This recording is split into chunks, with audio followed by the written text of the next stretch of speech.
हौसला रखो प्रफुल्ल, हम थोड़ी देर में पहुंचने वाले हैं। डॉक्टर साहब कितना टाइम लगेगा और? जल्दी पहुंच जाएंगे। हौसला रखो प्रफुल्ल, मैं तुम्हें कुछ नहीं होने दूंगी प्रफुल्ल। ये अपराधी लोग हैं ना, कुछ ही बहाने बनाते हैं। हार्ट अटैक हो गया ताकि बस कानूनी कार्रवाई ना। पता है ये मामला है वैसे भी हॉस्पिटल के मालिक का, डॉक्टर रंजीत के। डॉक्टर रंजीत ही है ना?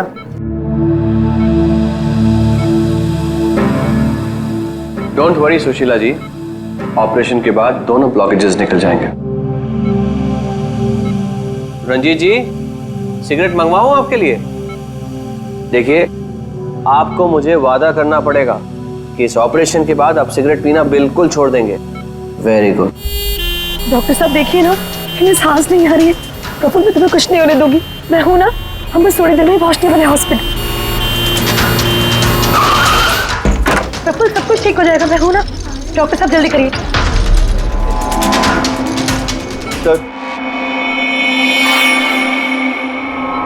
सर बाहर मीडिया वाले जाने को तैयार ही नहीं हो रहे। उनको लग रहा है ये सर्जरी, ये सब कुछ एक नाटक है। क्या? अच्छा तुम एक काम करो, पैथोलॉजी लैब असिस्टेंट संजीव से रंजीत जी की रिपोर्ट मंगवाओ। सर मैंने रिपोर्ट्स के लिए बोला हुआ है, बस वो आ ही रही है। देखिए आप लोग शांत हो जाइए। ये डॉक्टर कमलेश है और यही डॉक्टर रंजीत का ऑपरेशन करने वाले। डॉक्टर कमलेश, क्या ये हार्ट अटैक असली है या फिर इंक्वायरी से बचने का कोई नाटक? देखिए, मैंने डॉक्टर रंजीत को खुद चेक किया है। उनकी हालत बहुत ही नाजुक है। अगर उनका ऑपरेशन ऐन वक्त पे नहीं हुआ तो उनका बचना नामुमकिन। You understand that? लेकिन ऑर्गन ट्रांसप्लांट रैकेट में नाम आने के बाद ही ये हार्ट अटैक आया। तो ये कोई महज इत्तेफाक तो नहीं हो सकता। देखिए, हार्ट अटैक उस केस से पहले आया या उस केस के बाद में, ये मैं नहीं जानता। मैं बस इतना जानता हूँ कि यहाँ पे कोई नाटक, कोई ड्रामा नहीं चल रहा है। हम तो ये भी जानते हैं कि कई सालों से आप मिस्टर रंजीत के दोस्त भी हैं। आप लोग क्या कहने की कोशिश कर रहे हैं? हाँ, मिस्टर रंजीत और हम दोस्त हैं, करेक्ट। लेकिन मिस्टर रंजीत अगर किसी रैकेट में शामिल है या नहीं है तो उससे मेरा कोई लेना देना नहीं है। मैं बस इतना जानता हूँ कि यहाँ पर कोई नाटक नहीं चल रहा है, कोई ड्रामा नहीं चल रहा है। सर ये लीजिए। लाइए, ये देखिए, ये है उस बात का सबूत। ये है उनका लिपिड प्रोफाइल टेस्ट। देखिए, ये उनके कोलेस्ट्रॉल कफ के बढ़ते लेवल्स, ये उनके ट्राइग्लिसराइड्स। देखिए, ये है उनके दिल का स्कैन। ये देखिए, यहाँ पे साफ साफ दिख रहा है कि उनके जो दो मेन आर्टरीज है वो लगभग पूरी तरह से ब्लॉक हैं। उनका साफ होना बहुत जरूरी है। मैं बस वही करने की कोशिश कर रहा हूँ। कल सुबह उनका ऑपरेशन है और आप लोगों को जो भी सवाल पूछते हैं ना, उनके ऑपरेशन के बाद, उनके होश में आने के बाद उनसे पूछ ली। Thank you very much.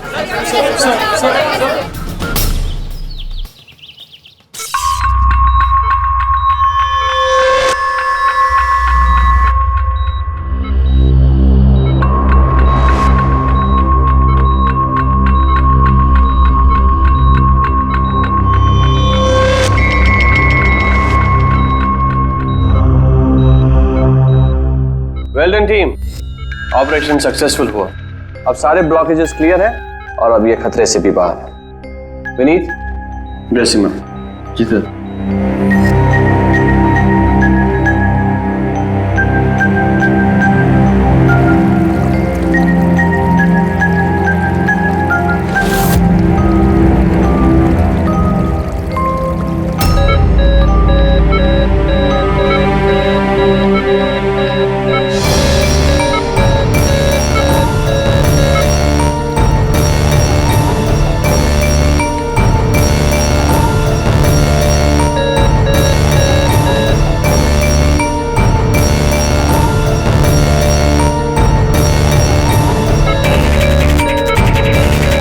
Sir इन्हें हार्ट अटैक आया है।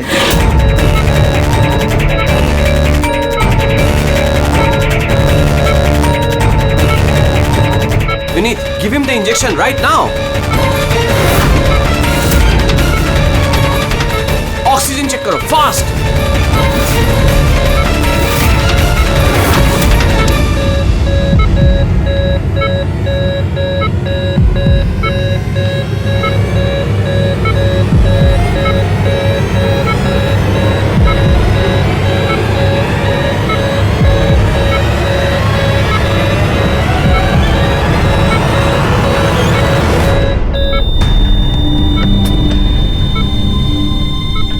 ये कैसे हो गया? हम इन्हें बचा ना पाए।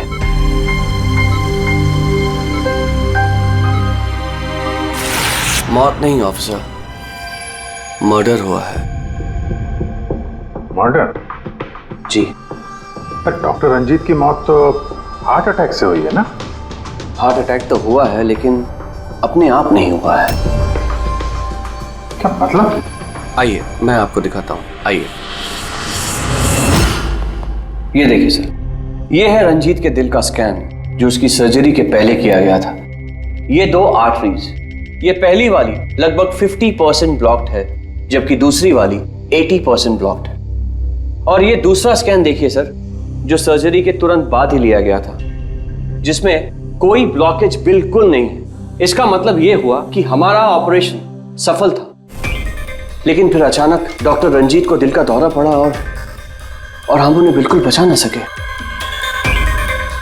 तो इसीलिए आप कह रहे हैं कि रंजीत को हार्ट अटैक नहीं बल्कि किसी ने मारा है? सर, मुझे पूरा यकीन है कि डॉक्टर रंजीत की हत्या ही हुई। अब चौंकाने वाली बात यह है कि यहां पे एक ब्लॉकेज है जो सर्जरी से पहले किए हुए स्कैन में था ही नहीं, और इसी की वजह से हार्टरी में 100% ब्लॉकेज हुआ, जिसकी वजह से फाइनली डॉक्टर रंजीत की मौत हो गई। हाँ मगर डॉक्टर साहब, कभी कभी सर्जरी के वक्त भी तो खून का थक्का आ जाता है, उसकी वजह से हार्ट अटैक आया होगा। होता है सर, लेकिन इतना बड़ा ब्लॉकेज यूं मिनटों में नहीं बनता, इसके लिए सालों लगते हैं सर। सुबह के 7 बजे जब हमने ये पहला स्कैन निकाला था तो इसमें कोई ब्लॉकेज बिल्कुल नहीं था सर। महज 15 से 20 मिनट के अंदर अंदर इतना बड़ा ब्लॉकेज कैसे बन सकता है सर, बताइए। डॉक्टर साहब, क्या कोई ऐसे किसी की आर्टरी ब्लॉक कर सकता है?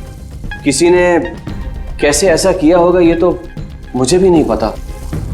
वो हम पता लगा लेंगे डॉक्टर साहब, लेकिन आप सिर्फ इतना बताइए, किसने किया होगा, ये कौन कर सकता है, बताइए। मुझे नहीं लगता कि रंजीत जैसे भले आदमी के साथ ऐसा कोई कर सकता है। और सब जहां तक हमें मालूम है, डॉक्टर रंजीत वही है ना जिनके ऊपर ऑर्गन ट्रांसप्लांट के मामले में गड़बड़ी करने का केस चल रहा है? हाँ चल रहा है, लेकिन उसके बारे में मुझे कोई जानकारी नहीं। चलो, thank you doctor. Abhijit, body को फोरेंसिक लैब भेज दो और डॉक्टर साळुंखे को पूरी बात डिटेल में बता देना।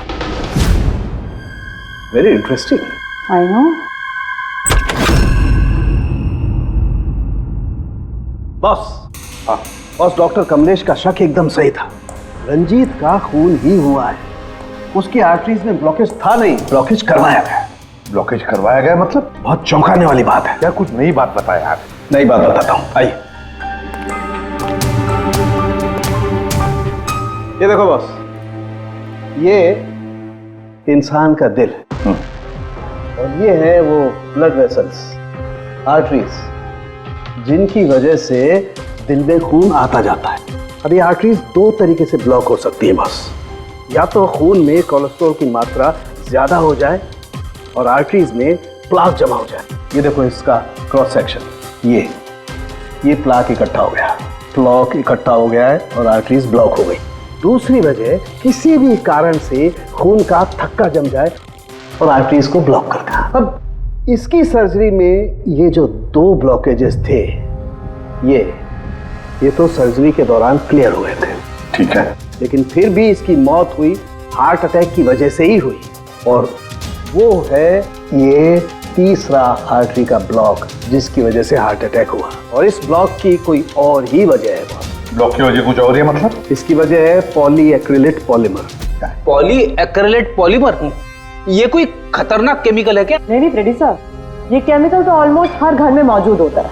मैं दिखाती हूँ आपको। ये डायपर देख रहे हैं?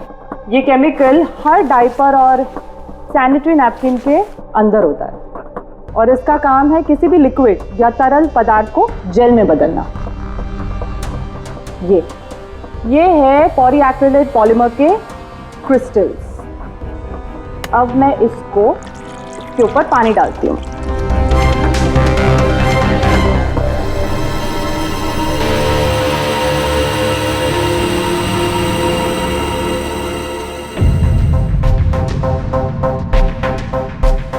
अरे ये तो जेल बन गया। तारिका जी, ये कोई जादू है क्या? जादू नहीं फ्रेडी, साइंस। बॉस, इस केमिकल को वाटर लॉक भी कहते हैं। ये अपने से कई 100 गुना ज्यादा पानी को या किसी भी लिक्विड को अपने अंदर सोख लेता है। अच्छा, तो इसीलिए ये डायपर्स और सैनिटरी नैपकिन्स में इस्तेमाल होता है। और सर, रंजीत के आर्टरी के ऑटोप्सी में यही केमिकल मिला है। बॉस, ये केमिकल अपने आप तो उसकी आर्टरी में पहुंचेगा नहीं। हाँ, सर्जरी के वक्त ही गया होगा। ये केमिकल पॉलीएक्रिलेट पॉलीमर, जिसकी वजह से उसका खून जेल में बदल गया और उसने आर्टरी को ब्लॉक कर दिया और उसकी मौत हो गई। मगर नहीं, ऐसे नहीं हो सकता है साळुंखे। सर्जरी के वक्त ये पॉलीएक्रिलेट पॉलीमर उसके शरीर में डाला नहीं गया। अगर वैसे होता तो उसी वक्त, सर्जरी के वक्त, उसका खून जेल में बदल जाता, ब्लॉकेज हो जाता और उसकी मौत हो जाती तुरंत। सर्जरी 2 घंटे तक चली और तो और सर्जरी कामयाब भी रही। 2 ब्लॉकेजेस थे, वो भी साफ हो गए, लेकिन ये तीसरा ब्लॉकेज बाद में आ गया। इसका मतलब है पॉलीएक्रिलेट पॉलीमर उसे बाद में दिया गया, सर्जरी के बाद में। और ये तो डॉक्टर कमलेश की टीम में से ही कोई दे सकता है। ऐसे किसी केमिकल का इस्तेमाल सर्जरी में तो नहीं होता सर। पता है हमें डॉक्टर साहब, ये पॉलीएक्रिलेट पॉलीमर सर्जरी में इस्तेमाल नहीं होता और इसीलिए हमें शक है कि किसी ने डॉक्टर रंजीत को जानबूझकर ये दिया है। और हमें शक है वो आप में से ही कोई एक है, आप में से ही कोई। ये आप क्या बोल रहे हैं सर? सर, ये हमारे बेस्ट डॉक्टर्स और नर्सेस की टीम है। यहाँ पे ये लोग कोई क्रिमिनल्स नहीं है सर। क्रिमिनल्स हमारे जैसे ही दिखते हैं, समझे आप? आसमान से नहीं टपकते। लेकिन सर, इस हॉस्पिटल से हमारा घर चलता है, हम हमारे मालिक को क्यों मारेंगे? और सर, डॉक्टर रंजीत से हमारी कोई दुश्मनी भी नहीं थी, तो उन्हें मारकर हमें क्या मिलेगा? डॉक्टर, आपने कहा कि ये केमिकल सर्जरी में नहीं इस्तेमाल किए जाते, लेकिन जो औजार, जो इंस्ट्रूमेंट्स सर्जरी में इस्तेमाल किए जाते हैं, वो कहीं ऐसा तो नहीं किसी ने इस केमिकल को उन औजारों पे ही लगा दिया हो? ऑपरेशन के वक्त आप लोगों ने कौन कौन से इंस्ट्रूमेंट यूज किए थे? सर, सबसे पहले हमने एनेस्थीसिया यानी कि बेहोशी का इंजेक्शन दिया। बस एक नीडल, एक सिरिंज और एक इंजेक्शन ही यूज किया है। दरअसल ये चीजें बिल्कुल वैक्यूम पैक होती हैं। इनको सिर्फ और सिर्फ ऑपरेशन के वक्त ही खोला जाता है। मैंने डॉक्टर कमलेश को सेट दिया था और मैंने पूरी तरह चेक किया था, वो वैक्यूम पैक था। और हाँ सर, हमने दवाइयाँ और खून चढ़ाने के लिए कुछ ट्यूब्स का भी इस्तेमाल किया, जैसे कि IV ट्यूब्स, कैथीटर एटसेट्रा। ये सारी चीजें हम देखना चाहते हैं। एक सर्जरी में इस्तेमाल हुई चीजें हम दोबारा इस्तेमाल नहीं करते, उसको जला के नष्ट कर देते हैं। और वो सारी चीजें कल ही हमने भिजवा दी थी और अब तो सब ये कहाँ पर है ये सारी चीजें? कहाँ डिस्ट्रॉय करते हैं आप लोग? सर, इंसिनरेटर रूम में। इंसिनरेटर रूम में? फ्रेडी, तारिका, जाओ जाकर देखो जल्दी।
इसे जल्दी से बाहर निकालो, हम लोग सीढ़ी से। चलो निकालिए बाहर।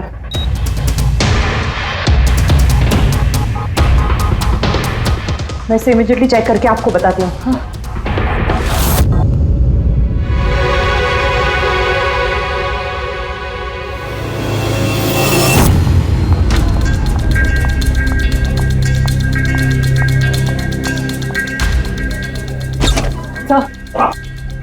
सर, एक IV ट्यूब, IV बैग और एक सेंट्रल लाइन में से मुझे पॉलीएक्रिलेट पॉलीमर के ट्रेसेस मिले हैं। क्या?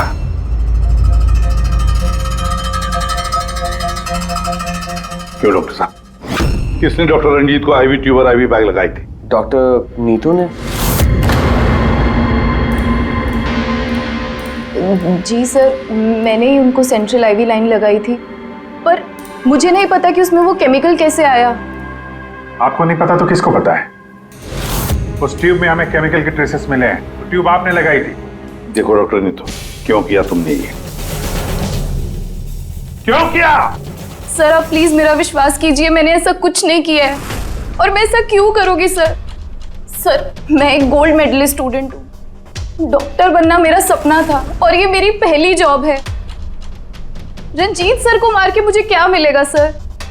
एसीपी सर, मैं आपसे हाथ जोड़कर विनती करता हूँ कि प्लीज आप हम में से किसी पे शक मत कीजिए। हम में से ऐसा कोई नहीं कर सकता। आप खुद ही सोचिए, अगर हम में से किसी ने भी ऐसा किया होता तो हम खुद आपको यहाँ क्यों बुलाते? बस वो केमिकल आईवी ट्यूब और आईवी बैग में से मिला है, और वो डॉक्टर नीतू ने लगाया था। अगर डॉक्टर नीतू ने नहीं लगाया तो फिर और किसने लगाया? है कोई जवाब?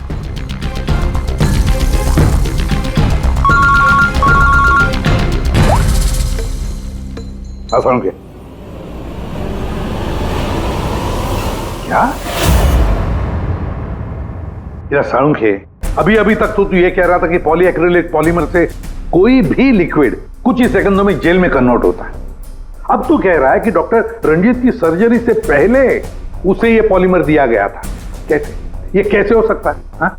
बॉस, जब मैंने रंजीत की ऑटोप्सी को और बारीकी से चेक किया तो मुझे पॉलीएक्रिलेट पॉलीमर के अलावा एक और केमिकल भी मिला।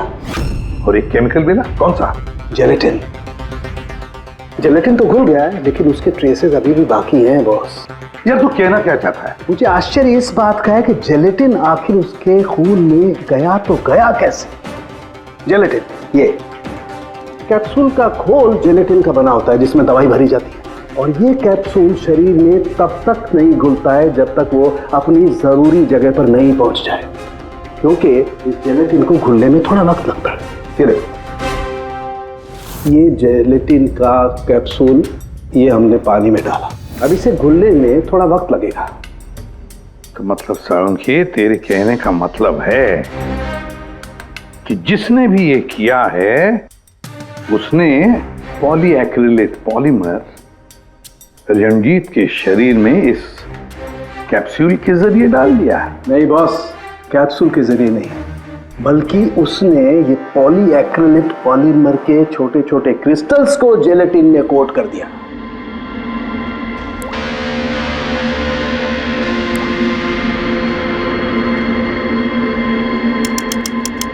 वो नहीं चाहता था कि ये केमिकल तब तक डिसॉल्व हो जब तक वो दिल में नहीं पहुंच जाए। उसे सब कुछ पता था, जेलेटिन के घुलने का वक्त, केमिकल के दिल तक पहुंचने का वक्त, सब कुछ जानता था वो। इसीलिए उसने बहुत होशियारी के साथ ये प्लान बनाया और कामयाब भी हो गया। इसीलिए आपको लग रहा है कि ये काम ऑपरेशन थिएटर में नहीं हुआ है? हाँ सर, तो हमारे कैलकुलेशन के हिसाब से ये केमिकल सुबह 4 से 5 बजे के बीच रंजीत के आईवी ट्यूब या सेंट्रल लाइन में डाला गया था, जबकि ऑपरेशन हुआ 7 बजे। फिर पता लगाते हैं सुबह 4 और 5 बजे के बीच कौन गया था डॉक्टर रंजीत के रूम में। सर उस वक्त मैं घर पे था। और आपकी टीम? सर सुबह 6 बजे से पहले हम में से कोई हॉस्पिटल नहीं आया, और सुबह 6:30 बजे मेरी टीम सर्जरी के लिए रंजीत के वार्ड में गई। वैसे रंजीत ऑर्गन ट्रांसप्लांट के रैकेट में अपने फंसा था, तो जाहिर सी बात है कि उसके कुछ दुश्मन भी होंगे। तो ये सारा मामला इलीगल ऑर्गन ट्रांसप्लांट का ही है? हाँ? सर मुझे इसके बारे में तो ज़्यादा जानकारी नहीं है, लेकिन लोगों ने कंप्लेन की है कि रंजीत ऑर्गन ट्रांसप्लांट की लिस्ट में धांधली किया करता था। सर कैसी लिस्ट? जब भी किसी मरीज को अपने शरीर का अंग बदलना होता, उसे ज़रूरत होती एक ऐसे डोनर की जिससे वो अंग लिया जा सके। कई बार ऐसे मरीज महीनों यहाँ तक कि सालों साल भी डोनर का इंतजार करते हैं। ऐसे मरीजों की एक लिस्ट होती है, और जैसे ही डोनर मिल जाता है उस लिस्ट के हिसाब से पहले और बाद में उन्हें वो अंग दे दिया जाता है। लेकिन लोगों की ये कंप्लेन रही है कि डॉक्टर रंजीत ज़रूरतमंद मरीजों को वो अंग न देकर अमीर और पैसे वाले मरीजों को भारी कीमत पर वो अंग बेच दिया करते थे। लेकिन इससे पहले कि इस केस का कोई भी निष्कर्ष निकल था, किसी ने डॉक्टर रंजीत को ही मार दिया। हॉस्पिटल में कल सुबह 4 और 5 बजे के बीच जितने भी लोग मौजूद थे उन सब से पूछताछ करते हैं। ऑपरेशन के पहले पूरे वक्त में उनके साथ थी। सर भाभी जी को कहीं जाना पड़ता था तो मैं और धर्म वहीं पे होते थे। रात को कौन था वहां पे? सर 12 बजे तक तो हम लोग भी थे, उसके बाद हम लोग चले गए थे। तो मैम रात को आप थी वहां पे? जी 4 से 5 बजे के बीच भी? जी हाँ, 4 और 5 के बीच में वही थी। इसे आप साबित क्या करना चाहते? मैंने मेरे पति को मारा है, मैं पत्नी हूँ उनकी। ऐसे समय में मैं उनके पास नहीं रहती तो कहाँ रहती? देखिए मैम, 4 से 5 बजे के बीच मिस्टर रंजीत की आईवी में वो केमिकल डाला गया, और अगर उस वक्त आप थी वहां पर तो जाहिर सी बात है कि आप ही ने किया। ये क्या कह रहे हैं आप? देखिए मेरे पति जैसे भी थे, वो उन पे कोई भी इल्जाम था, वो एक अच्छे पति थे, मेरे सब कुछ थे, और उन्हें मारने के लिए मेरे पास कोई वजह नहीं थी। देखिए, अगर आपने नहीं किया है तो जिसने भी ये किया है या जो भी 4 से 5 बजे के बीच वहां पर आया था, आपने उसे देखा तो होगा ही। मैंने घड़ी तो नहीं देखी थी, लेकिन लगभग उसी वक्त वार्ड में एक डॉक्टर आया था। मैं उनका चेहरा नहीं देख पाई क्योंकि चेहरे पर मास्क था। क्या हुआ डॉक्टर? सब ठीक है ना? इनका सीआरपी रिपोर्ट नॉर्मल है। डॉक्टर आप कुछ बोल क्यों नहीं रहे? कोई चिंता वाली बात तो नहीं है ना? डॉक्टर डॉक्टर ये 4 से 5 बजे के बीच मिस्टर रंजीत को जो आईवी बैग लगा हुआ था वो किसने लगाया था? सर मैंने रात को 12 बजे लगाया था, वो सुबह तक चल रहा था। सर, हो सकता है आईवी बैग्स बदल दिए गए हो। ये आईवी बैग्स आप लोग रखते कहाँ हैं और कौन कौन जा सकता है वहां पर? सर स्टोर रूम में रखते हैं और वहां पर सभी लोग आ जा सकते हैं। उस वक्त हॉस्पिटल में कितने लोग थे? सर बहुत सारे लोग थे, लेकिन रंजीत सर को जिस वार्ड में रखा गया था वो स्पेशल वार्ड था और वहां पर कोई आ नहीं सकता था। वो सिर्फ उसी मंजिल के लोग वहां पे जा सकते थे, जैसे कि पैथोलॉजी स्टाफ, नर्स, डॉक्टर्स और मरीज और उनके रिश्तेदार। और डॉक्टर तेज, आप ड्यूटी पर थे वहाँ? जी हाँ, लेकिन सर सुबह 4 और 5 बजे के बीच में मैं मिस्टर रंजीत के रूम में गया ही नहीं था सर। ना ही मैंने कोई सर्जरी वाला मास्क लगा रखा था। अगर आप मास्क पहनकर वहां नहीं गए थे तो फिर वो कौन है जो मास्क पहनकर डॉक्टर के भेस में वहां गया और रंजीत की हत्या की? सर, ये जैसे कह रही हैं कि हॉस्पिटल स्टाफ के अलावा मरीज और उनके साथ आए हुए लोग भी थे, कहीं उनमें से तो कोई एक नहीं? चलो देखते हैं। आइए डॉक्टर साहब।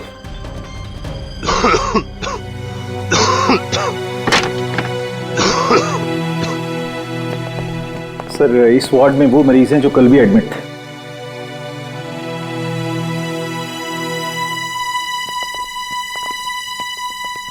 हम इनसे कुछ सवाल पूछ सकते हैं? पूछ सकते हैं सर, लेकिन इनमें से कोई भी ऐसा नहीं है जो खुद चलकर उस वार्ड तक जा सके। खुद नहीं जा सकता, लेकिन कोई तो होगा जिसने उस खूनी को देखा हो। सर इनमें से 2 मरीज ऐसे हैं जिनकी सर्जरी हुई और बाकी सब इस हालत में नहीं है कि उठकर इस वार्ड से बाहर निकले।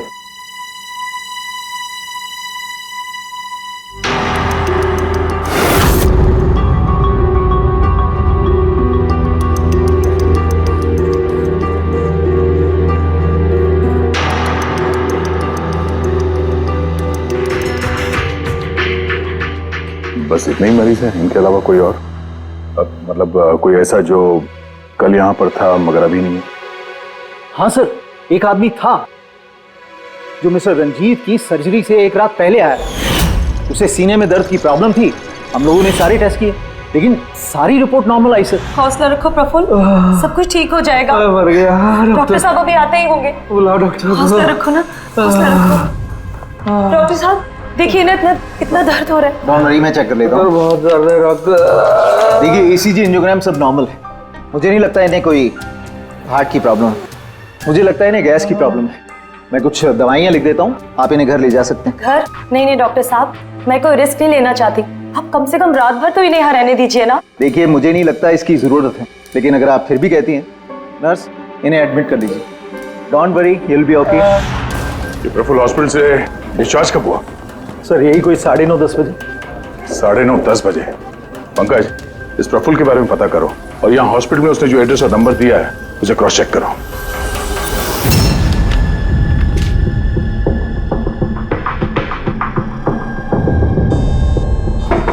सर हाँ पंकज, प्रफुल्ल के बारे में कुछ पता चला? नहीं सर। नहीं सर, हॉस्पिटल में प्रफुल्ल ने जितनी भी डिटेल्स दिखाई थी सर, सब गलत थी। और प्लस उसने पेमेंट भी कैश में की थी सर। मगर ये वार्ड बॉय सर, ये वार्ड बॉय एम्बुलेंस में प्रफुल्ल को हॉस्पिटल लेके गया था सर। कहाँ से उठाया था उसको? मलाड से साहब। तो उसकी वाइफ को जानता हूँ मैं। वाइफ को जानते हो? कैसे? वो पीकॉक बार की 1 नंबर डांसर चेरी है। अच्छा। और मैं उसका फैन नंबर 1 साल से रेगुलर हर हफ्ते वहां जाता था, खाली उसी के वास्ते। अपने को वो कभी देखी ही नहीं। और उस दिन एम्बुलेंस में कितने प्यार से अपने पति का टेक केयर कर रही थी। कसम से जान जल रही थी मेरी। ये देखकर मेरा दिल टूट गया। तो रूपाली असल में पीकॉक बार की डांसर है सर, चेरी। रूपाली पीकॉक बार की डांसर रूपाली, रूपाली उस चेरी। इस चेरी से जाकर मिलो, अच्छी तरह से पूछताछ करो, यही हमें प्रफुल्ल के बारे में सब कुछ बता देगी।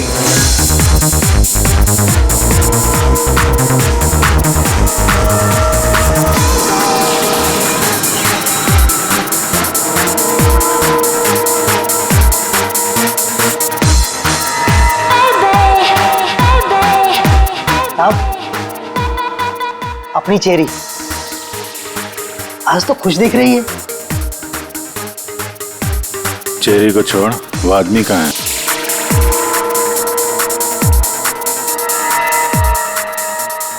ये कहाँ जा रही है साहब?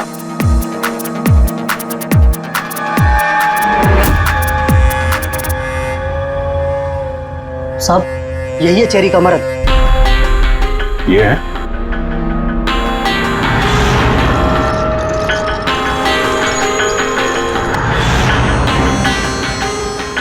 दो दिन पहले इसको हार्ट अटैक आया था। यहाँ बैठ कर रोमांस कर रहा है।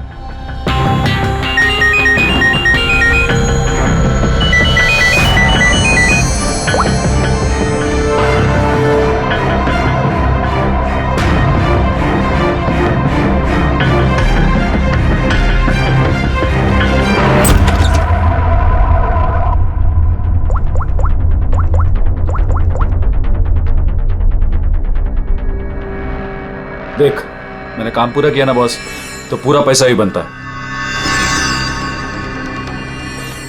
सुन सुन सुन सुन, तूने कहा उसको मार डाल, मैंने मार दिया। अभी कैसे किया, क्या किया, ये सब में घुसने का नहीं है।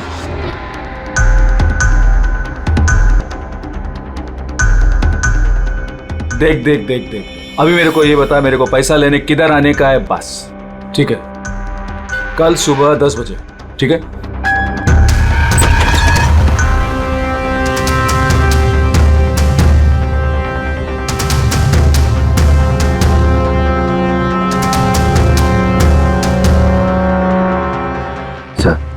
इसने मान लिया कि खून इसी ने किया है सर। अपने बॉस से फोन पे बात कर रहा था कुछ पैसे की लेन देन के लिए, और कल सुबह उससे मिलने वाला है सर। अभी पकड़ लिया इसे? नहीं नहीं, अभी नहीं। ये अपने बॉस से मिलेगा और हम लोग भी मिल लेंगे इसके बॉस से। पता तो चले असली खिलाड़ी कौन है।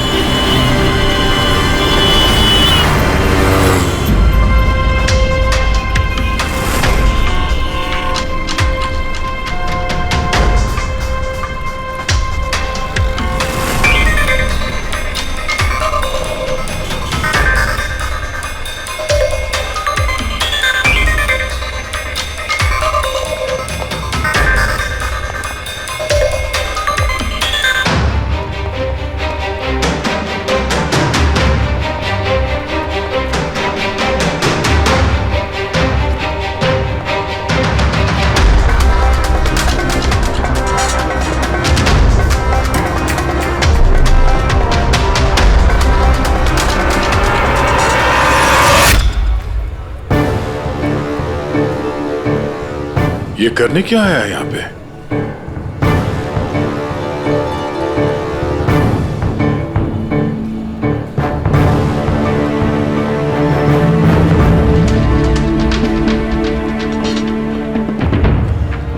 यहाँ क्या करना था?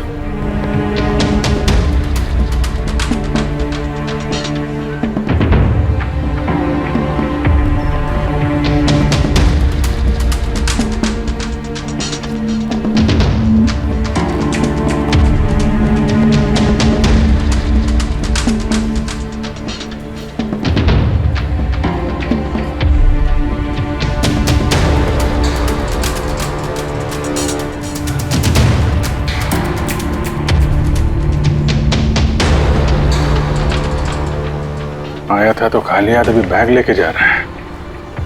ये बॉस तो बहुत चालाक निकला है, इसको पकड़ते हैं। कौन हो तुम? अरे वो सब छोड़ो, पहले ये बैग इसे खोल के दिखाओ, क्या है इसमें? अरे सामान है मेरा, और क्या करने का आप लोगों को? कौन है आप लोग? सीआईडी। सीआईडी? ये बता कि रंजीत को क्यों मारा तूने? हैं? किसके कहने पे मारा? सर मेरा रंजीत को कौन सा रंजीत सर? कौन सा रंजीत?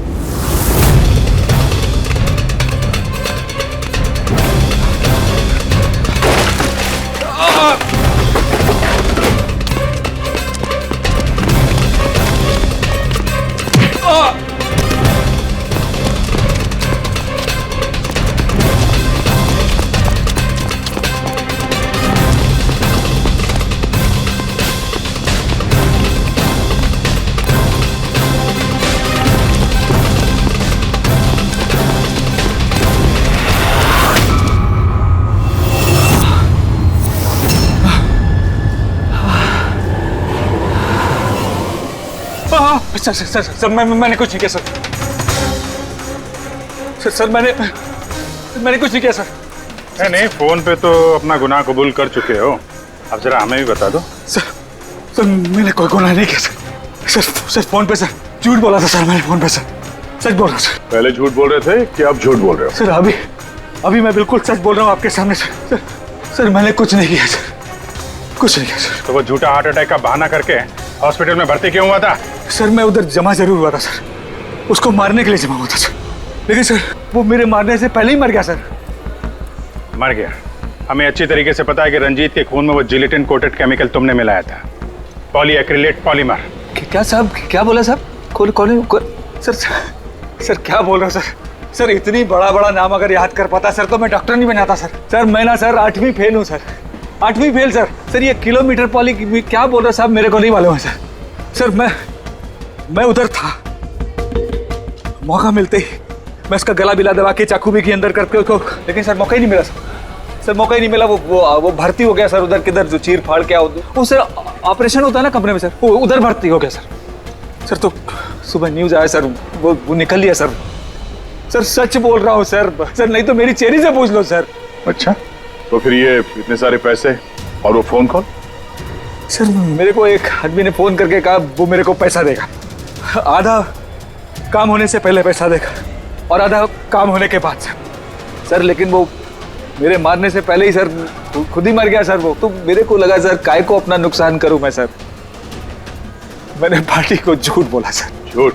हाँ, हॉस्पिटल में 4 से 5 बजे के बीच रंजीत के कमरे में तुम ही गए थे ना डॉक्टर के भेस में? सर गया था सर पूरी रात लोगों का आना जाना चालू था सर उधर, सुबह 4-5 बजे सर थोड़ा शांति माहौल हुआ सर, तो मैं डॉक्टर का वो इधर लगाते सर मास्क और कोट बीट पहन के सर गया सर। मैं जैसे ही इसको मारने वाला था ना उधर आंटी चक गई सर। क्या बात है डॉक्टर? मेरे को असली का डॉक्टर समझे, मेरे से सवाल जवाब करने लगा, मैं डर गया सर, मैं क्या जवाब देता सर उसको, तो मैं वहां से भाग गया, सच बोल रहा हूँ सर मैं भाग गया वहां से। वो कॉन्ट्रैक्ट किसने दिया था तुझे? सर मेरे को उसका नाम पता नहीं मालूम है सर, कोई क्या सर प्राइवेट नंबर कुछ सर ऐसा किसी से फोन करता है सर, वो पहले भी उसने यही ऐसे ही पैसा दिया था सर, और ये वाला भी सर ऐसे ही जो सर सच बोल रहा हूँ सर सच बोल रहा हूँ सर आप लोगों ने मुझे यहाँ पे क्यों बुलाया सर? प्रफुल्ल को जानते हो? प्रफुल्ल? कौन प्रफुल्ल? प्रफुल्ल? अरे हाँ, तुम तो उसे जानते नहीं, तुमने उसे कभी देखा भी नहीं, तुमने तो सिर्फ उसके साथ फोन पर ही बात की। आप लोग क्या करें, मुझे कुछ समझ में नहीं आ रहा है सर। कोई बात नहीं, हम याद दिलाते हैं।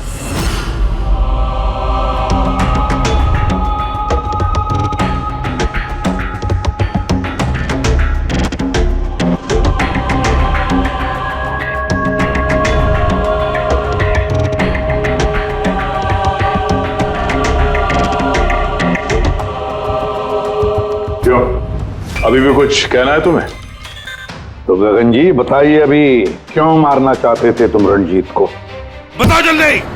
सर रंजीत साहब के साथ उस किडनी रैकेट में मैं भी था। लेकिन सर धांधली मैंने नहीं की है सर, मैं तो सिर्फ रंजीत साहब को बड़ी बड़ी पार्टियां ला कर देता था, बाकी सब तो वही किया करते थे सर। जब ये केस हो गया तो मुझे पता था कि फंसने पर रंजीत साहब सारा दोष मेरे सर पे मर देंगे। इसी से बचने के लिए मैंने रंजीत साहब को मारने का प्लान किया और इसीलिए मैंने प्रफुल्ल को कांटेक्ट किया। शर्म आनी चाहिए तुम्हें। पैसों की लालच में ऐसा घिनौना काम कर दिया। तुम्हें तो कड़ी से कड़ी सजा होगी, समझे? कड़ी से कड़ी सजा। ले जाओ इसे पंकज। सर हम तो घूम फिर के वहीं आ गए। प्रफुल्ल ने हमें बताया कि उसने रंजीत को नहीं मारा, तो फिर किसने किया होगा? ये प्रफुल्ल जरूर हमसे कुछ छुपा रहा है। कुछ तो छुपा रहा है ये प्रफुल्ल। तुम्हारी नजर हर वक्त उस कमरे पर थी, तो कुछ याद है कि उस रात उस कमरे में कौन गया था? या फिर सुबह 4 से 5 बजे के बीच उस कमरे में कौन गया था?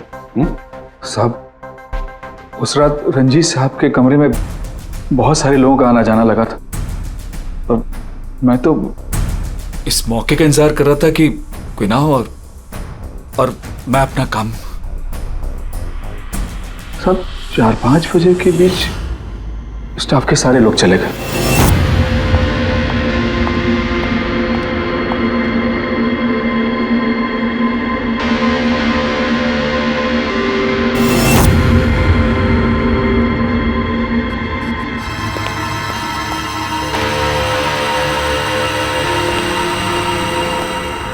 मतलब दया, अभिजीत,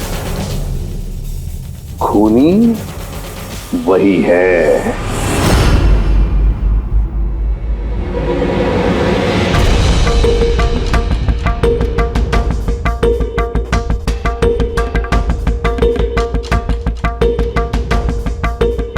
प्रफुल्ल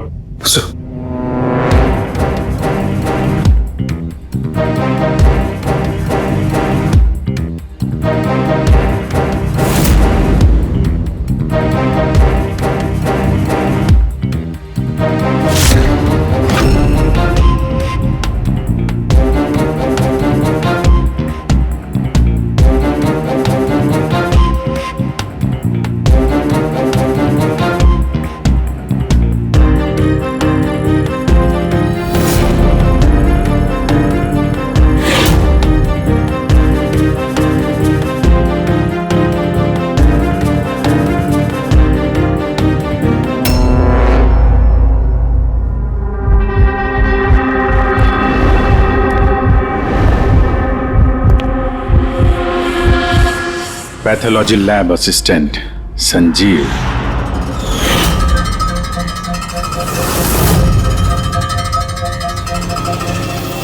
हैं सर? चलो।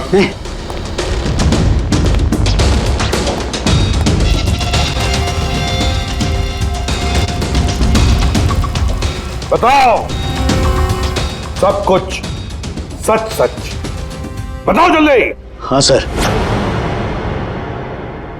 ये सब कुछ मैंने ही किया है। मैंने उस पॉलीमर को वो सेंट्रल लाइन में डाला था ताकि वो मर भी जाए और किसी को शक तक ना हो।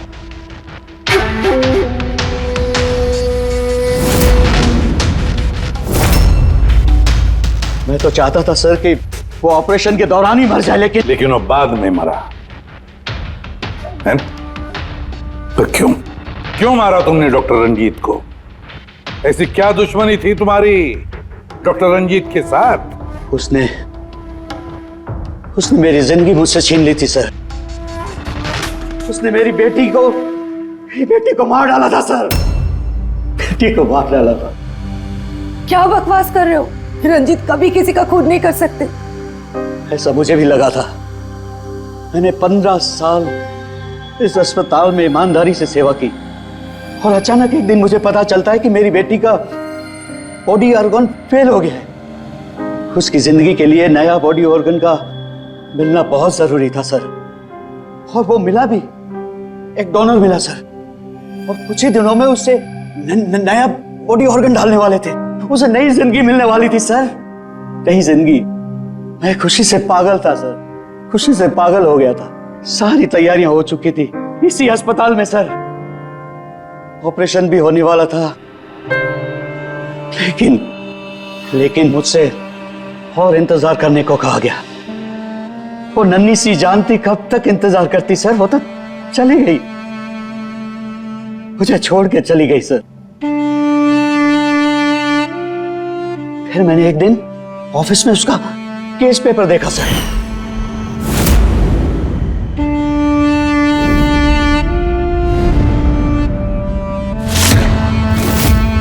तो मुझे पता चला कि उसका बॉडी ऑर्गन तो मैच हो गया था सर, लेकिन मुझे झूठ कहा गया था कि मैच नहीं हो रहा है। झूठ कहा गया था सर, उसे चंद पैसों के लिए किसी और को दे दिया गया था सर, सिर्फ अच्छे पैसों के लिए, कुछ ज्यादा पैसों के लिए। मेरी बेटी मुझसे चली गई सर, मुझे छोड़कर चली गई। और सर उसी दिन मैंने कसम खा ली थी कि जिस दिन मौका मिलेगा मैं छोड़ूंगा नहीं, मैं बदला तो लेके रहूंगा सर, कसम खाई थी मैंने। क्या फायदा हुआ? क्या तुम्हारी बेटी तुम्हें वापस मिल गई? बदले की आग में तुमने एक जान ले ली और खुद बन गए सजा के हकदार। कानून तुम्हें माफ नहीं करेगा, तुम्हें कड़ी से कड़ी सजा होगी।